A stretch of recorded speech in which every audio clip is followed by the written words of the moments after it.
All right, class, this marks the second of two lectures on linguistic anthropology, at least how it is framed in this class. So a bit of a recap slash wrap up of last class. We went over multiple terms that are sort of foundational when we are to understand language and culture and really how they intermesh with each other. And a term that is related to that is linguistic relativity, which is, again, the structures and words of a language influence how its speakers think, how they behave, and ultimately the culture itself. Really, you, again, as anthropologists, have a hard time really parsing out culture from language from thoughts because they are so intertangled how we define them and understand them. And a loss of language, for instance, can also mean a critical loss of culture because a lot of culture is sort of built into language. You can think about this again in terms of, for instance, gender nouns, in terms of this item is a masculine item, this item is a feminine item. Also, in terms of, for instance, having multiple names for a certain item that may be lost.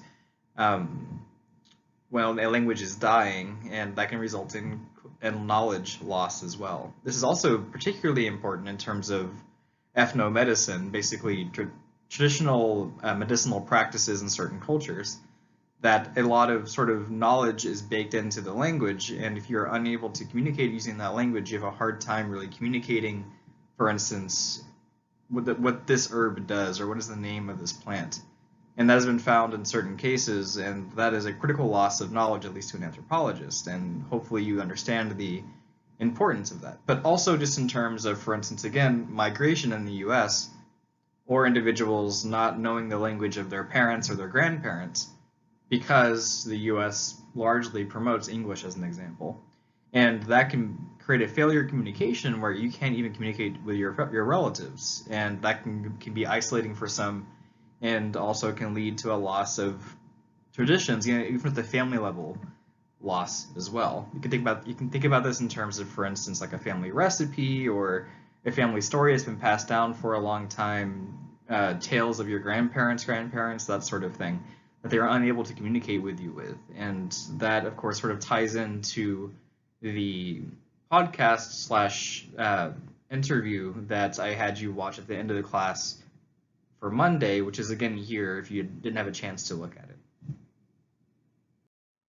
So to add a few more terms to this list, I would say that linguistic anthropology really lends itself to having a lot of definitions and concepts because it's trying to explain sometimes very abstract ideals and ideas, for that matter. In terms of globalization as well, which is sort of the interconnectedness at the global level of everyone. You can think about this in terms of the internet as an example. This is starting to create certain environments and contexts which really have always been there, but are just starting to be more rapidly seen and understood and also studied. So one term that this applies to is diglossia, which is the compartmentalization of two different codes, which is also another term for a language, that are hierarchically related. I mentioned education, and this is a good example of this because, for instance, in the education system in the US, English is valued as the language of education, and any other language sort of serves a tertiary or subordinate role to that. As an example, for the most part, you cannot write an essay in Spanish. You cannot speak out loud in Spanish unless it's at a Spanish class. So you are relegated primarily in these environments to just speak English. This also largely translates to the overall US population as well. There are pockets where, for instance, most people are just speaking Spanish or just speaking Chinese as an example. But for the most part in the US, policies and social sort of understandings of quote unquote what is the language of the US sort of shape English as the sort of dominant language in these environments. This creates a hierarchy which also may lead to some languages falling into a tertiary or, again, subordinate role, which can lead to a loss of generational knowledge and also language as well. Additionally, there, in terms of globalization, is another concept which is kind of hard to sort of say, but I think you all can understand what it's trying to convey, and that is transdiomatic practices. And these are communications that exist only because of globalization. It is the interaction of transnational groups using languages and codes that present in a range of communicative channels, both local and distant. To a linguist, linguistic channels, also in terms of a communications major, really is just the medium in which we are communicating. Let's take Facebook as an example. You go online and you are talking to friends, you're talking to family members, and that is a means of communication that you are having despite not having to be there in person. All this really is being able to communicate over vast distances using new forms of technology. That could be Twitter, it could be Instagram, social media, for instance, is a good example of this, or just the internet in general, or a telephone or a cell phone as well. Basically, any means of communication that is not localized is a transdiomatic practice, but also being able, for instance, talk to someone in person using a different language that is not from your area. Let's say you are talking to someone that speaks Japanese who has come to Florida. That itself is a transdynamic practice because we're a globalized, interconnected system. We are able to more freely travel from one country to the other. And this creates new contexts of cultural sort of intermixing and cross-cultural dynamics that results from this sort of connectedness and contact that multiple cultures and languages experience when they interact with each other. Now, this video definitely is dated, and I would also say there's a content warning. If you want, stop around the 3-minute and 42-second mark if you're uncomfortable with the subject of suicide. Basically, what this video is conveying is transdynamic practices through a call center where someone is having to basically code switch between different ways of speaking, judging based on how they think the customer is trying to communicate. It's supposed to be a comedy, but I would also say again that it is dated, and because of that, there are some things that you may find problematic about the video. I think the suicide section of it is problematic, but again, use your own judgment, and just letting you know that it is there in the video. Also, characters in a film are communicating across vast physical and cultural distances with one another, but at the same time are joined in a single globalized system of economies and technology that makes this communication possible. This will make more sense when you actually watch the film, but think about this in terms of a man, let's say, in a call center in India communicating to someone in the US over him not being able to receive NFL or sports channels. That itself is communicating over a large distance that was never before possible until more recent periods and decades, because of the advent of technology and the advent of a more interconnected global system in that which we all operate within. Again, this creates new contexts of cultural intermixing and contact that can lead in various different directions, either in a positive light, a negative light, or kind of somewhere in between. So kind of diving into one of the readings for this week, the political topography of Spanish and English, there's a quote here that I want you to sort of think about. People build their sense of language around relationships as much as they build relationships around language. A good way to think about this is how you're talking with your friends, and how this may differ than how you're talking to a professor, as an example. The way you use language is going to be shaped by your audience, and what you are trying to convey, and how you're trying to also present yourself. Now, in terms of demographics, this is really interesting because, as the article later on goes on to say, disadvantaged Puerto Rican and Black individuals share class, lack of political leverage, and status. They share everyday practices, including language, with each other much more than either does with middle-class whites or even with middle-class Puerto Ricans or Blacks. This also is showing the role of really economics and also where you live in terms of the language you speak. For instance, if individuals don't identify as, let's say, Puerto Rican, but they identify as Black and they are non-Hispanic, they may end up using a lot of Spanish terms and language when they are communicating, let's say, in a community that has a good mixture of Puerto Ricans and Black individuals. Of course, there are also going to be Black individuals from Puerto Rico, but this is referring to also non-Hispanic Blacks as well. Additionally, in terms of economics, what this is trying to say is that class plays a large role in how you speak with each other and also how you think about the world also too. So you may be Puerto Rican, but let's say you are poor and an immigrant that is Puerto Rican. you may have not that much in common with a middle class Puerto Rican or a wealthy Puerto Rican individual in the US because of that class and economic status, which again can have a role in how you see the world, your interactions with the world, and how you use language also too. Think about this also in terms of intersectionality, which again is just basically the different parts of you that make you a person. So that can be basically a mixture of your gender, your race, your economic status, where you live, where you grew up in, what languages you speak, basically everything that is you. And that can play a role in also how you communicate with others, and the languages that you speak and how you speak them also too. This leads to a very anthropological sort of understanding of how people interact, and that there is really no fixed boundary between the Puerto Rican and Black speech communities. This applies to every community for the most part. And this can be best seen in two interrelated concepts that are sometimes hard to sort of parse out, but just bear with me for a second. The first is a speech community, which is a group of people who share a common way of speaking or language. This could be how you communicate on social media, how we talk in the classroom, etc. So when we are speaking in the classroom, let's say we were in person, you would talk a certain way that you most likely would not frame your conversations with if you were talking to peers outside of the classroom. In a sense, you are in the speech community of that particular classroom. Also, when you are on social media, you speak a certain way. There's a certain way to speak and write on Twitter because you only have 160 characters to write. That is different than, let's say, Facebook, where you don't really have a cap on your communication style, but there also is a certain way that we just know over time from using that platform how you are supposed to communicate with each other. To give another sort of stranger example, there is sort of an unspoken Instagram etiquette where you are not supposed to post, let's say, an entire album of photos. That is because over time people said, okay, how many photos is sort of an acceptable amount of pictures? And that sort of became, again, a sort of implicit understanding of, okay, this is how we're going to use Instagram. Social media is really interesting because it sort of just gives people the avenue to communicate how they want within the confines of that system. Again, with Twitter having a shorter word count, people have found ways to get around that by either tweeting multiple times or shortening their words and phrases, being very strategic when it came to texting.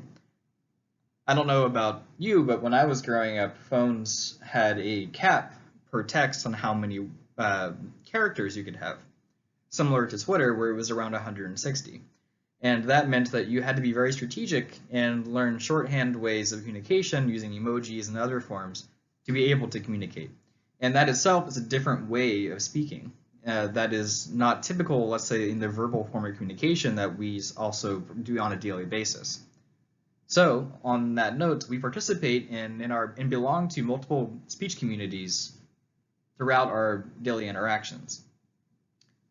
Now, community or practice really is putting a label on that speech community. So this is a group of people who share common activities, such as being a student or participating in underground or informal economies. That latter term, informal economies, is an anthropological way of sort of nicely saying, let's say, illegal activities.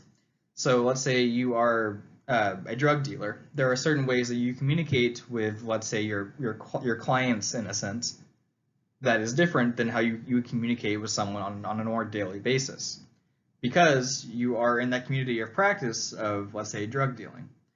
To go back to the doctor example also too, when you are a doctor, you do things that doctors do. You practice medicine. Let's say you're an ER doctor.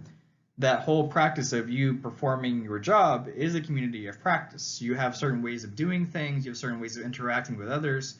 There are power dynamics in terms of, let's say, nurse and doctor and patient, and that sort of shapes the way we speak to each other. So that also applies to the way that we express ourselves via language. So there's the community or practice of doctors, let's say, or the hospital, and then there is medical jargon that you use on a daily basis that you get used to using and that someone outside of that system may find not understandable, and that is your speech community. So think about community of practice as sort of like the label for it, while speech community is sort of the actual system and the way of communicating with others. Hope that makes sense. So this leads to code switching. Again, and that really is a concept that basically just means you have a certain way of speaking that may change depending on who your audience is.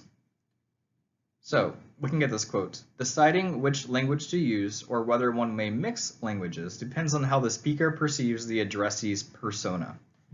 Basically, how I perceive you is going to shape how I frame my language and frame the way that I speak. Here are some factors that I'm going to sort of tie into an example because I think it makes it more clear. Let's say that I'm a medical doctor and I am talking to another medical doctor.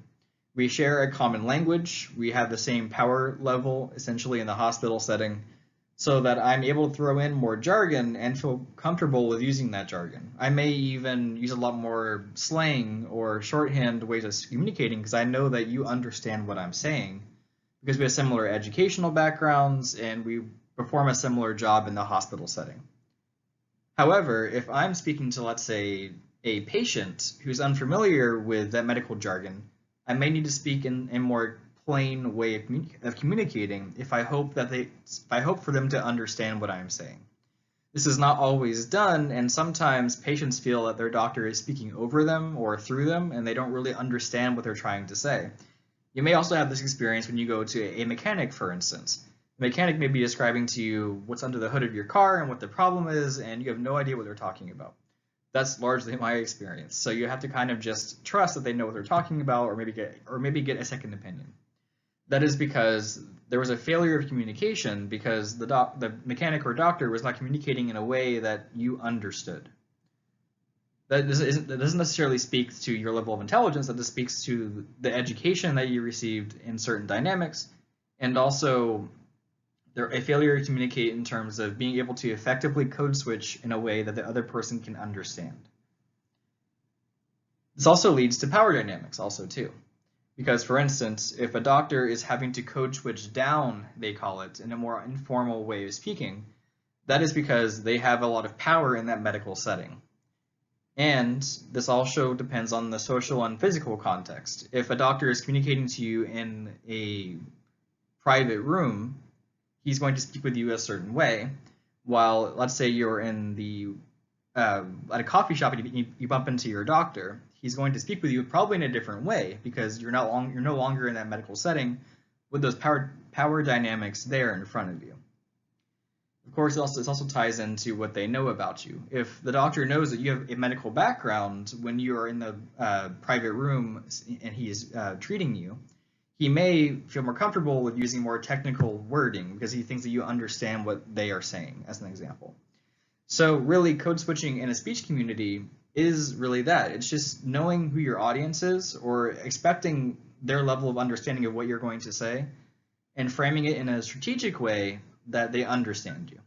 But also, there's instances where that power in, for instance, being able to speak in a way that someone else does not understand is used. Let's say, again, with a mechanic, there's a perception that mechanics may be speaking a certain way because they know that the person may just get confused or feel embarrassed. They don't know what they're talking about, and they may just agree to whatever is said. That's a common perception about mechanics. So if you're a mechanic, sorry, I'm spilling your secrets, but that is something that people think about when they're in these sort of situations, and that can create issues with power dynamics and also tension in terms of speaking. If, for instance, someone's on the phone, using the call center example again, and the person they're speaking with does not speak fluent English, the person on the phone may get irritated and lash out because they expect to have someone that speaks the same language as them when they hear the phone being answered. That's just people's expectations. And if you violate those expectations or go against them, people may get angry or there may be some tension.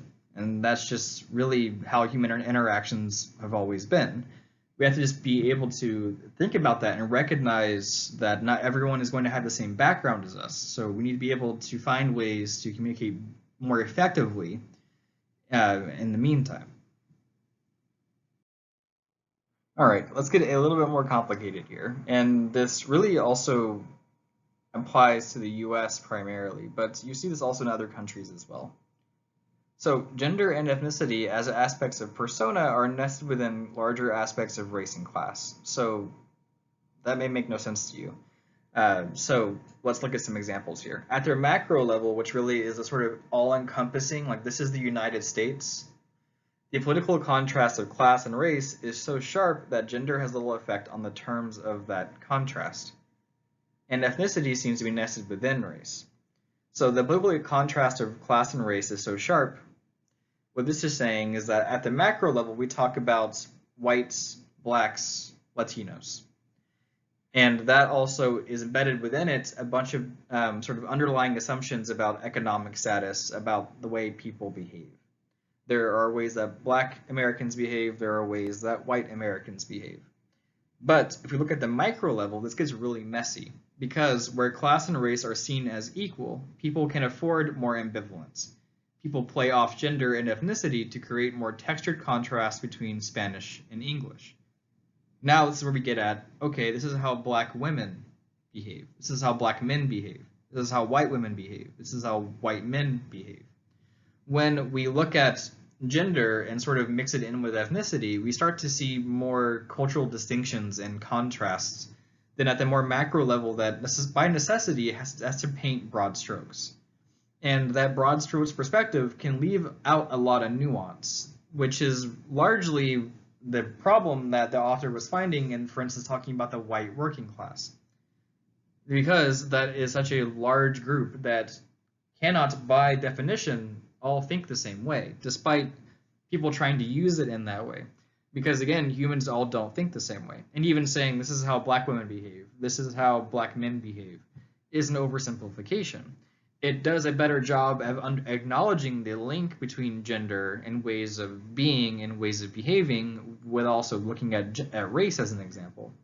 But it also is sort of missing out on a lot of contrast and local understandings of, let's say, okay, this is how Black women behave in this particular community. This is how Black women behave in this particular community. Now let's bring in language to make it even messier. Again, I'm just basically trying to show you how this is a very complicated topic.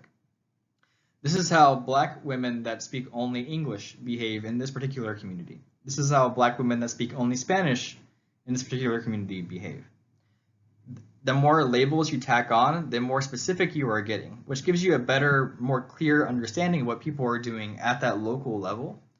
But again, that's very time consuming, and that also is a very complicated thing to do correctly. So no matter what scale you are looking at, you are having to make concessions. You can't study everything. It's just not possible. And that's one thing that people that are trying to do research for the first time have a hard time really grasping. I want to do everything because everything is important. That's 100% correct, and I would not deny that is the case. However, in reality, you can't study everything. It's just not possible. You have to account for as many variables as you feel comfortable doing, given time constraints, budget constraints, etc. But you're going to have to make some necessary concessions, and that means that your picture of reality is that lens in which you are looking at it. If you're looking at the behaviors of Black women that speak English, that may diverge then that same community would also have Spanish speakers. So when you're talking about this is Belizean culture, or this is culture in Tampa Bay, what area are you looking at in either of those areas? Because that's going to shape your view of what you were seeing also too. These are called nested communities. And a nested community basically falls within a speech community, saying, okay, here are Spanish speakers, here are Black Spanish speakers, here are Black women Spanish speakers. It's sort of like a Russian nesting doll where you can keep taking off another doll and finding a smaller one underneath. That's a good example of sort of conceptualize this. Now, please watch this short clip. It is a very, very, very cringy song about how the United States should only speak English, which of course is very problematic. But just watch it and then return back to this lecture. But essentially what this video is sort of playing into is this concept of there being a white public space. And that's a set of contexts that are sites for racializing hegemony, in which whites are invisibly normal, and in which racialized populations are visibly marginal and the objects of monitoring. When we say the US should only speak English, who are we talking about? Who does not just primarily speak English? Migrants, as an example, or other minority groups that have been in the US for a very long time, but that may speak a different language. When people are saying that they just want people to speak English in the US, they are also either intentionally or otherwise embedding other racialized ways of speaking about the world. This is that racialized hegemony. You can think about this also in terms of white normativity. There is the modal person, and that is a white individual that speaks English in the US. That, of course, does not reflect reality, but people that have very opinionated discussions on this often are doing this sort of explicitly as well as implicitly. In terms of monitoring, this also can be seen in the education system, where you sometimes are actively punished for speaking a language that is not English. You may be reprimanded in the classroom, you may have points taken off because you threw in a Spanish word on your paper, that sort of thing. In terms of history, as an example, when Native American or indigenous groups were regulated to reservations, in some senses, and in a lot of cases, a lot of the children of these communities were forced into basically English boarding schools. And they were actively punished for speaking languages that were not English. And over time, they lost their sort of indigenous tongue and language because it literally was forced out of them by forced education of the English language in a boarding school, so they are isolated from their home environment and their culture. So there's a history of this in the US, but this also happens all over the world also too. I'm just focusing on the US because, again, this is primarily what the class is talking about. But again, think about hegemony here and what that term really means. Remember, it's the unspoken sort of assumptions and of power that we just give to organizations and people. We sort of, by association, without sometimes even meaning to, we just give power to the fact that a lot of individuals in the US say that we should just speak English, that there is one way of thinking about the world, and anything else is un-American, as an example. This can lead to microaggressions, which some individuals may not have an idea of what that really means. So basically, it just means it's not necessarily overtly racist. It's not overtly sexist. It's not overtly saying that Spanish is bad. But by saying that English is the preferred language, by saying that there's one way of thinking about the world and being, let's say, a patriot, you are discounting every perspective that you do not think falls within that category. And that can lead to perceptions that you are being racist or being sexist, that you are slighting others. So you need to be very conscious with the way that you are talking about a certain topic, and then reflectively say, okay, why am I thinking about it in this manner? Am I offending anybody? If I am, why? And if that's the case, what can I do to get around that or to prevent me from offending somebody is a better way of putting that. But if policies are in place that actively promote a certain way of thinking, that's how people are going to think about the world. I'm a structuralist, which means that I think that policies and structures have a big impact on the way we think about our world and the way we can interact with each other. In the sense of agency, think about it in terms of a multiple choice test. If you are taking an exam that says which language is preferred in the US, and the two options are English and Spanish, you most likely are going to choose English because that's what you think the answer is to that question. And that really is the answer to the question because of the policies that are in place that shape which languages are accepted and which languages are basically allowed in a very real sense. Another aspect of white public space is this article concerning mock Spanish. So Puerto Ricans code switching is condemned as disorderly, so mixing Spanish into English conversations. People may be actively reprimanded for speaking Spanglish, as an example, when you are Puerto Rican or when you are Hispanic or Latinx, because you somehow are speaking poor English, as an example. However, on the flip side of that, when white individuals mix English with Spanish in certain socially sanctioned contexts, such as a coffee shop or movies, this is seen as more acceptable, or it is playful in a sense. So it's often also in a joking tone. So you can think of the Terminator, if you've ever watched the movie, which I hope you have, or both movies, not the ones past two, where Arnold says "Hasta la vista, baby." He throws in that Spanish to sort of get a reaction from the audience that is watching the film that he's saying something kind of funny.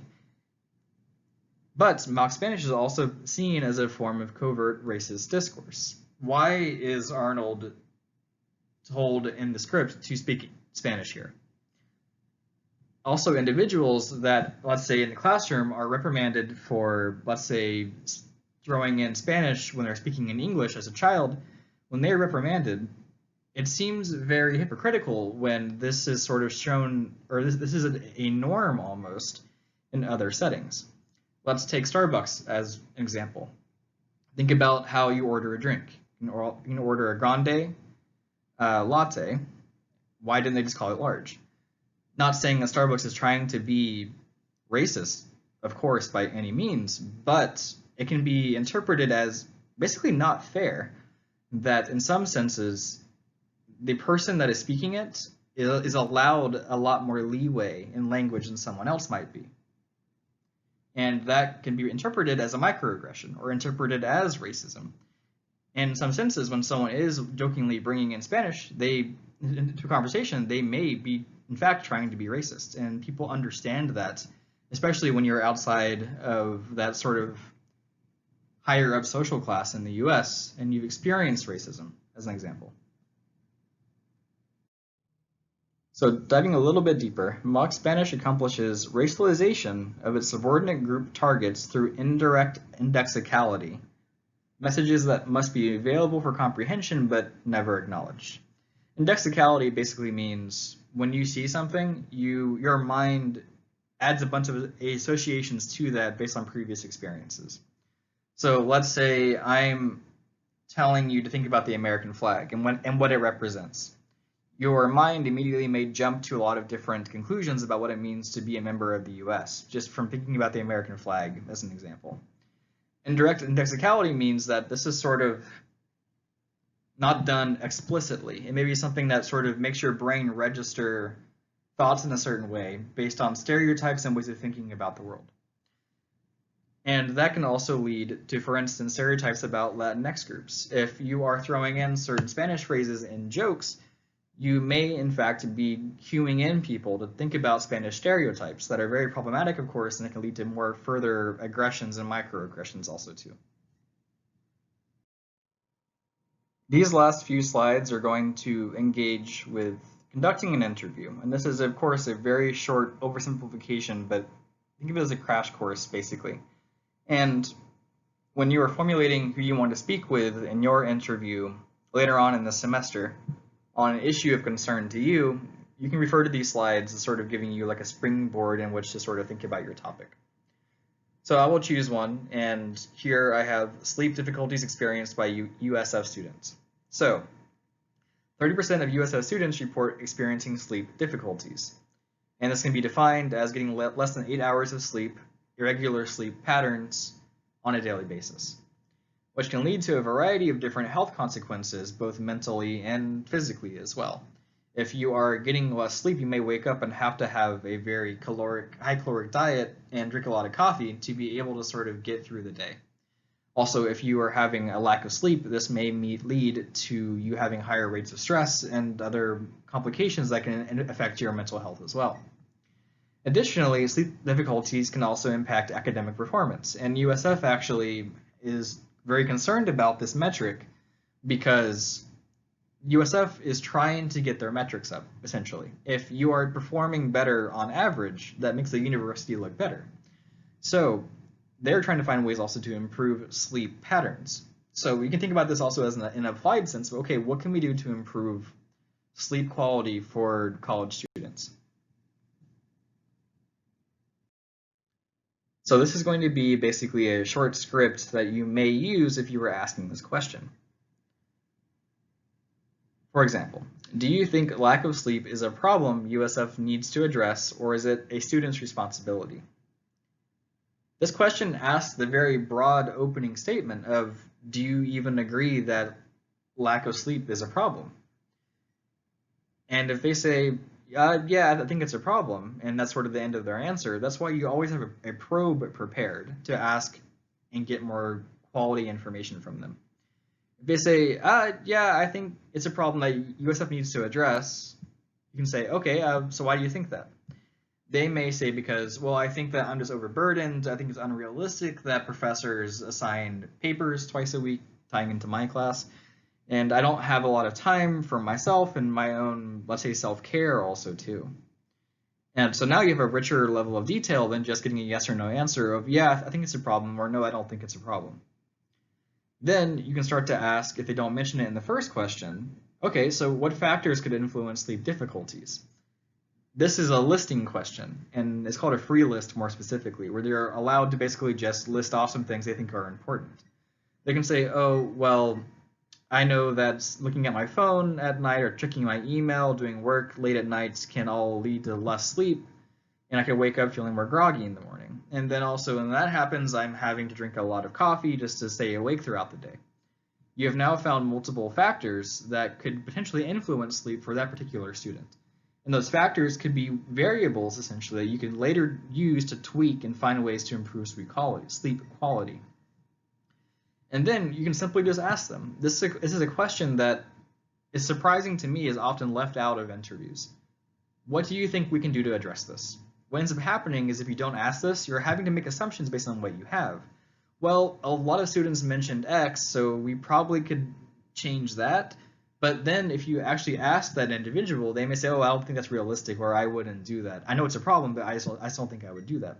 You have now created an intervention that is not wanted by the community, and that will fall on its face and be largely useless. So always ask the question, what can we do? So what interventions or factors could improve sleep quality?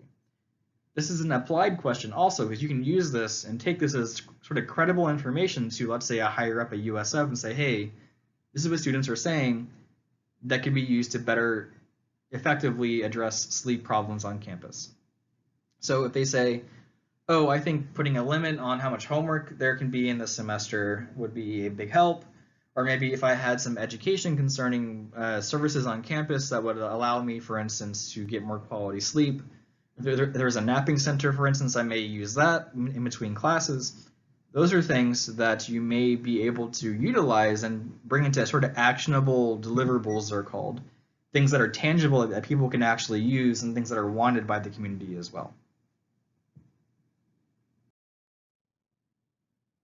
But really, before you can deliver something to the community, you also need to code your data. And in this case, that is the interview. And coding basically is looking for themes in what people are saying. From a qualitative perspective, which again is like sort of getting that thicker description of what people are actually saying about a certain topic.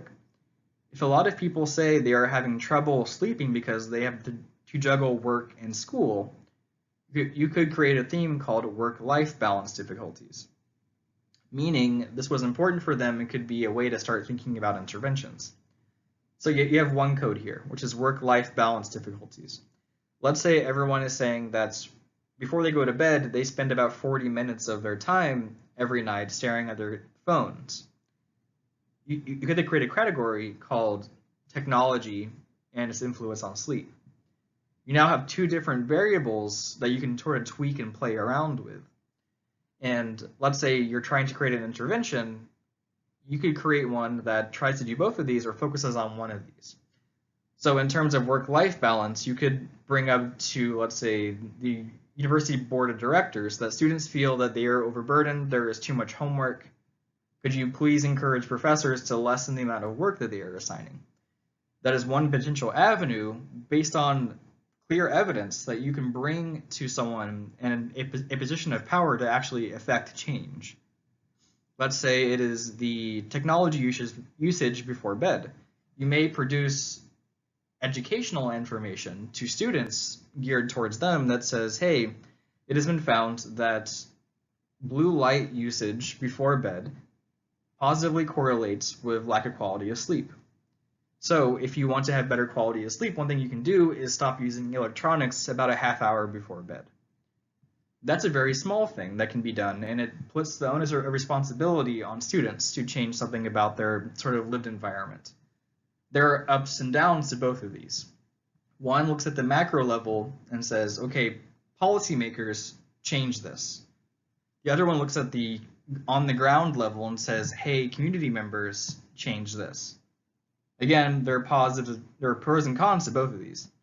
However, you may find one more effective than the other, or you may want to do both, because that's more all-encompassing.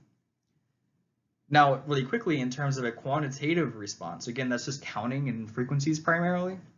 You can, again, turn back to that list of factors that people mentioned about sleep factors that could impact their quality of sleep. So if, let's say, 90 people out of 100 said that they thought their work-life balance was too complicated and there was too much homework, that'd be a very clear sign that something needs to be done here. However, if only 10 people said that they are concerned because they have a lot of time on the computer or using their phone before bed, that may be of less of a concern towards your project in terms of something that actually can be changed, because not many people mentioned technology as a way or a factor that was influencing their sleep quality. So there are, again, positives and negatives to basically every kind of research methodology out there. It's just knowing what you are trying to find and knowing that in most cases, doing multiple things is a better indicator of what's actually happening than just doing one thing. Interviews are great, but if you're just doing interviews, you may miss something that would have been found in a survey, or vice versa. Or may have been missed if you didn't do observations in the community and saw how people actually interact with their environment. Again, complicated, but also necessary to have a better picture of the way humans interact with each other and just basically how humans are at the same time too.